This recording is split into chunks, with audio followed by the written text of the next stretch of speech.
네, 2월 들어 국내 증시는 글로벌 증시와 상대적으로 좀 차별한 모습을 보이면서 강세 흐름을 이어갔는데요. 또다시 복병들을 만났습니다.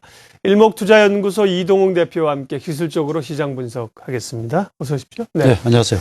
이탈리아의 총선 결과가 혼선을 주고 있고요. 또 미국 정부의 예산 자동 삭감 프로그램이 이제 3월 1일 날 발동을 하기 때문에 네네. 아직도 해결이 안 된 상황입니다. 다시 좀 대외학자를 만나고 있습니다. 먼저 글로벌 증시부터 좀 봐주세요. 예, 그러죠. 시장 우리가 분석을 하면 주요 변수라든지 상황이라든지 펀더멘탈 분석과 또 제가 주로 말씀드린 기술적 분석을 사실 겸비하는 것이 좋습니다.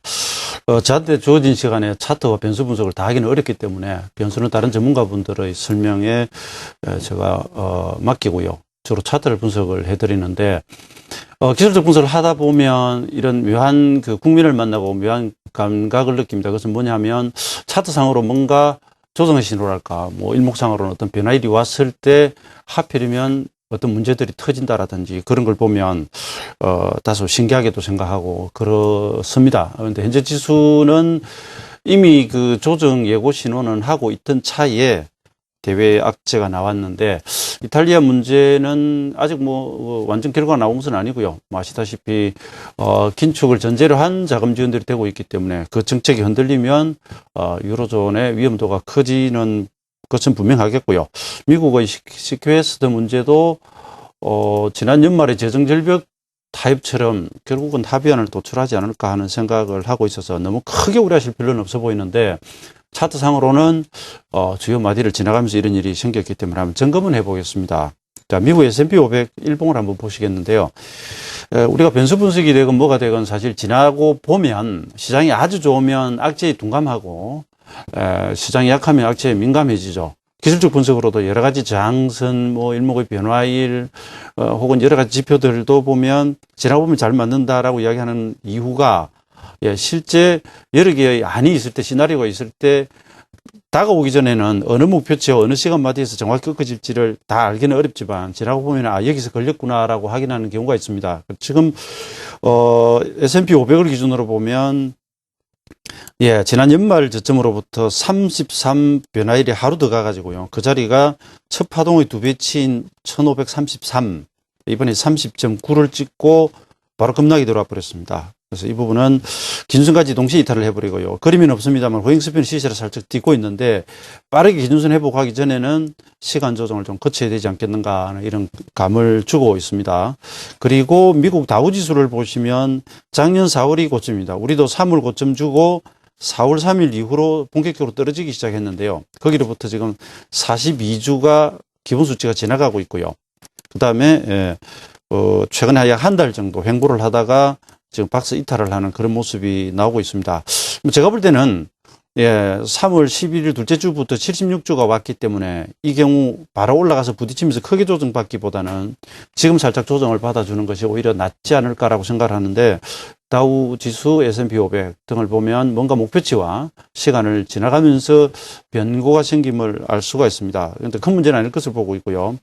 그 다음에 엔화가 아무래도 우리 시장에 영향을 크게 주기 때문에 지난주에 한번 분석을 해드리고 다시 보게 되는데 아주 급락이 들어왔습니다.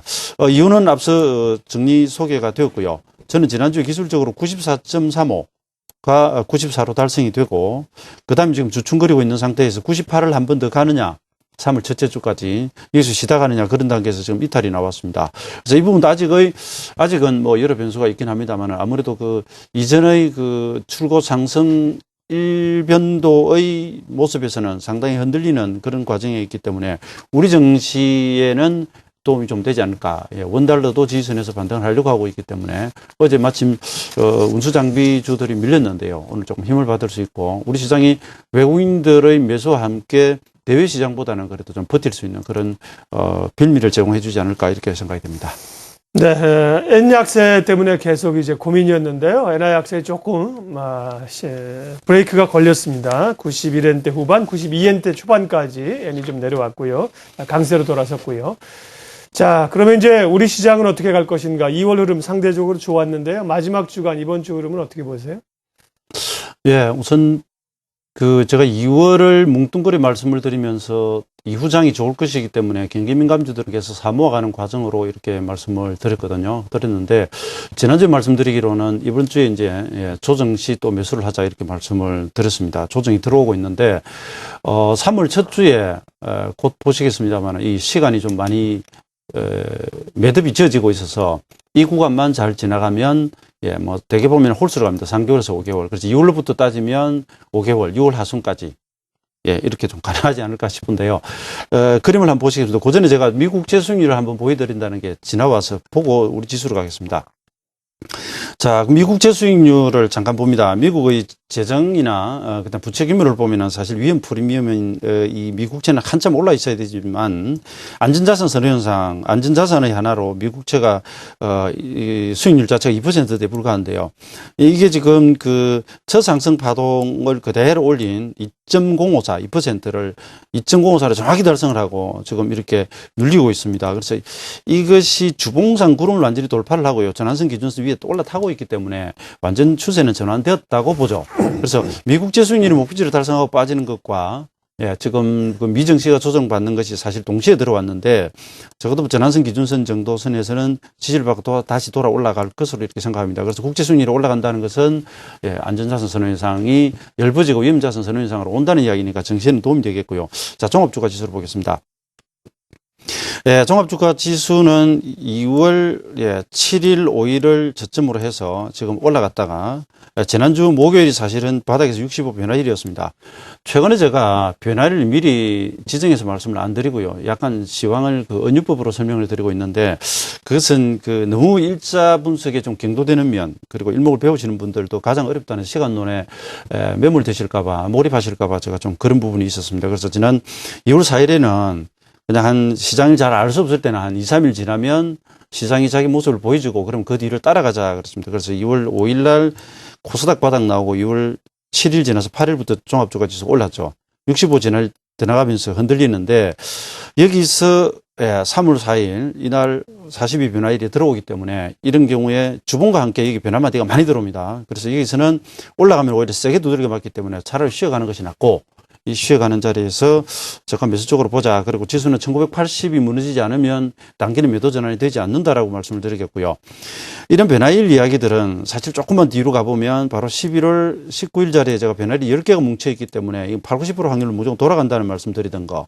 그리고 2월 7일 날 와운의 공개 방송을 하면서 여기서부터 변곡점이 들어와서 돌아간다 하는 거 같은 논리들입니다. 그래서 그 매치되는 자리들에서 수급의 변화가 오면 그대로 돌아가 버리기 때문에 그런 입장에서 보시면 되겠고요. 그 다음에 단기 목표치를 보면 또 재미있습니다. 2월 8일까지 눌림목을 주고 돌아가던 자리에서 첫 상승 파동, 그 다음 파동을 그대로 올려보면 2029가 나오고요. 이번에 2029를 달성하고 지금 조정이 들어와 있습니다. 조정이 들어와 있었기 때문에 이 부분은 그냥 정상적으로 받아갈 조정을 받는다라고 보시면 되겠고요. 그 다음에 주봉을 보시겠는데 묘하게도 이 숫자는 기억하지 마십시오. 최근의 가장 저점, 고점, 저점, 고점, 저점, 전부 5개를 보면 이것이 3월 첫째 주와 둘째 주에 다 몰려 있습니다. 그래서 저희가 일수 분석으로는 그렇습니다. 묘하게도 이 일목의 기본 수치가 들어오는 자리에 최고가로 오고, 그 다음에 하락이 오면 조정이 주봉 단위로 길어져 버립니다. 반대로, 미리 접었다가 그 이후에 돌아 나가면 큰 상승이 더 온다라고 보는 것이죠. 그래서 지금 현재는 제가 확정은 짓지는 않겠습니다. 저 보관은 2월에 지수 관련 대형주들을 사서 이 2월 마지막 주에 추가로 사가지고 3월 상승을 대비하자라는 쪽이었고요.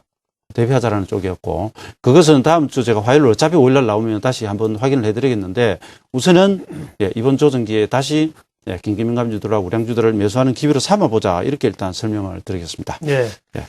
자, 우리가 이제 월봉 단위로 본다면 1월에는 음봉 조정이었고요. 2월 양봉으로 붙여놨는데 이제 2월 마지막 주니까요. 이번 주도 중요하고 이제 3월 전략을 좀 세워야 됩니다. 3월은 어떤 흐름으로 갈 것 같습니까?